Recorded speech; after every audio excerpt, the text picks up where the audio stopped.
Hi and welcome back. आज हम political science का चैप्टर नंबर 2 पढ़ने जा रहे हैं, वो है फ्रीडम। इससे पहले पॉलिटिकल थ्योरी का चैप्टर नंबर 1 मैंने पढ़ाया था, जिसमें पॉलिटिकल थ्योरी क्या होता है, हमने क्यों पढ़ना है, वो सब चीज़ें मैं डिटेल में डिस्कस कर चुकी हूँ। आज का हमारा चैप्टर नंबर 2 है फ्रीडम। फ्रीडम क्या होता है? फ्रीडम एक बहुत कॉमन सा वर्ड है जिसको हम अपनी डेली लाइफ में बहुत ज़्यादा सुनते हैं, और ये इंग्लिश वर्ड फ्रीडम से निकला है, जिसका मतलब होता है स्टेट ऑफ फ्री विल। मतलब यहाँ पर टोटल एब्सेंस ऑफ रिस्ट्रिक्शंस होती हैं। फ्रीडम आप तभी कहेंगे जब कोई भी इंटरनल या एक्सटर्नल रिस्ट्रिक्शंस आप पे इम्पोज ना हो। स्टूडेंट्स अक्सर कंफ्यूज रहते हैं लिबर्टी और फ्रीडम में। तो बेसिक डिफरेंस क्या है? लिबर्टी में प्रेजेंस ऑफ सम कंडीशंस रहती है और फ्रीडम में टोटल एब्सेंस ऑफ रिस्ट्रिक्शंस रहती हैं। फ्रीडम जो लिबर्टी जो है वो लैटिन वर्ड लिबर्टेटम से निकला है, जिसका मतलब होता है condition of a free man. मतलब कि यहाँ पे कुछ कंडीशंस लगाई जाएंगी।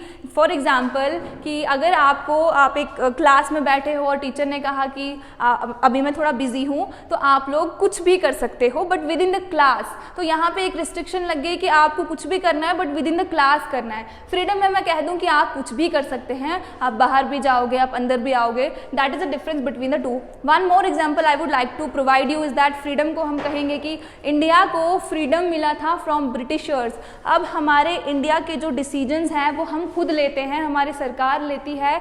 कोई भी एक्सटर्नल चीज़ें हम पे इम्पोज नहीं कर सकता है, तो उसको हम फ्रीडम कहेंगे। इंडियन फ्रीडम स्ट्रगल भी हम कभी कभी कहते हैं, तो वो भी फ्रीडम आएगा। लिबर्टी हमारे कॉन्स्टिट्यूशन में हमें प्रोवाइड की है in the form of fundamental rights, जैसे कि फ्रीडम ऑफ स्पीच और एक्सप्रेशन हमें मिला है आर्टिकल 19 में। तो ये हमें क्या बताता है? Freedom of speech and expression, आपके पास लिबर्टी है, आपके पास कुछ कंडीशंस हैं कि अगर आप अपने freedom of speech and expression को यूज़ कर रहे हो तब तक ही कर पाओगे जब तक आपके वो स्पीच एंड एक्सप्रेशन दूसरों के सेंटिमेंट्स को हर्ट ना करें। जैसे ही आप दूसरों के सेंटिमेंट्स को हर्ट करोगे, आपसे वो freedom of speech and expression आपसे छीन लिया जाएगा। तो ये है basic difference between the to. अब ये जो फ्रीडम है, ह्यूमन हिस्ट्री हमें ऐसे बहुत सारे एग्जाम्पल्स प्रोवाइड करती है जहाँ पे हमने देखा कि बहुत सारे लोग इस फ्रीडम के पीछे अपनी जान तक दे देते हैं, बहुत सेक्रीफाइसेस होते हैं। तो एग्जाम्पल मैं आपको दूँ, नेल्सन मंडेला।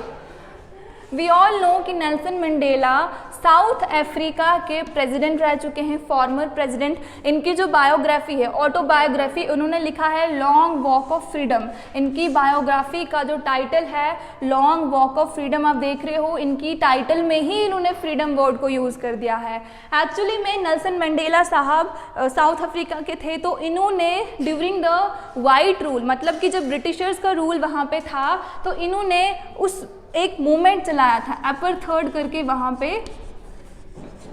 अपार्थाइड रिजीम था वहाँ पे, मतलब कि वाइट लोग रूल करते थे, गोरे लोग रूल करते थे, और वहाँ पे जो पॉलिसीज़ बनती थी वो भी सेग्रीगेशनिस्ट पॉलिसीज़ होती थी। मतलब कि वाइट लोगों के लिए अलग से पॉलिसीज़ बनती थी और ब्लैक्स के लिए अलग से पॉलिसीज़ बनती थी।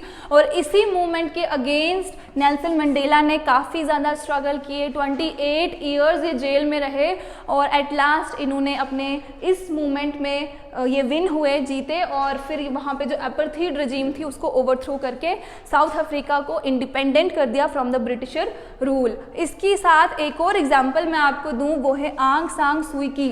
आंग सांग सूई की कहाँ की हैं? ये म्यांमार में इन्होंने डेमोक्रेसी लाने में बहुत ज़्यादा हेल्प की थी।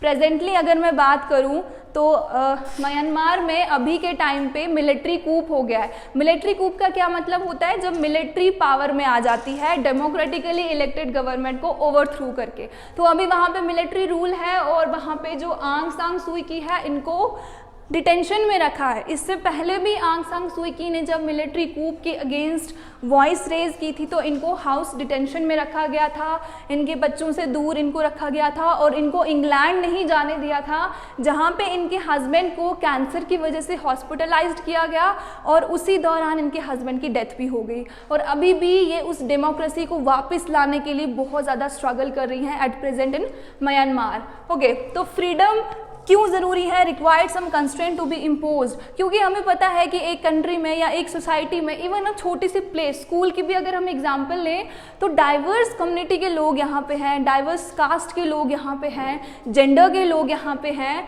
तो ऐसी सिचुएशन में हमें कुछ रिस्ट्रिक्शंस लगाना बहुत ज़्यादा ज़रूरी हो जाता है। क्यों? क्योंकि अगर हम एब्सोल्यूट फ्रीडम दे दें हर किसी को तो वो अपनी मर्जी से कुछ भी कर सकते हैं, आपको कोई मार सकता है अगर उस पर कोई क्वेश्चन मार्क लगाने वाला ना हो। इसीलिए कहीं पर भी एब्सोल्यूट फ्रीडम प्रोवाइड नहीं कराया जाता है, लिबर्टी प्रोवाइड कराई जाती है। लिबर्टी का मतलब मैंने बताया प्रेजेंस ऑफ रिस्ट्रिक्शंस, राइट। और ये जो फ्रीडम है ये हमें फ्री करता है फ्रॉम इनसिक्योरिटी। जैसे मैंने अभी बताया, आप इनसिक्योर है कहीं पे, अगर किसी को एब्सोल्यूट फ्रीडम दे दिया जाए, अगर उस पर कुछ रिस्ट्रिक्शंस होगी कि आपको विद इन द बाउंड्री आपको काम करना है, तो आप उस इनसिक्योरिटी से फ्री होके काम कर पाएंगे।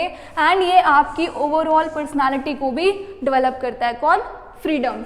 इसी के साथ पॉलिटिकल थ्योरी में फ्रीडम जब हम पढ़ते हैं तो ये हेल्प करता है हमें to distinguish between socially necessary constraint कौन सा है और अदर रिस्ट्रिक्शंस कौन सी हैं, कौन सी ज़रूरी है और कौन सी ऐसी हैं जो ज़रूरी नहीं है फिर भी हम पे रिस्ट्रिक्शंस लगा दी जाती हैं। तो आई होप आपको समझ आया होगा। This was the end of my lecture. Thank you.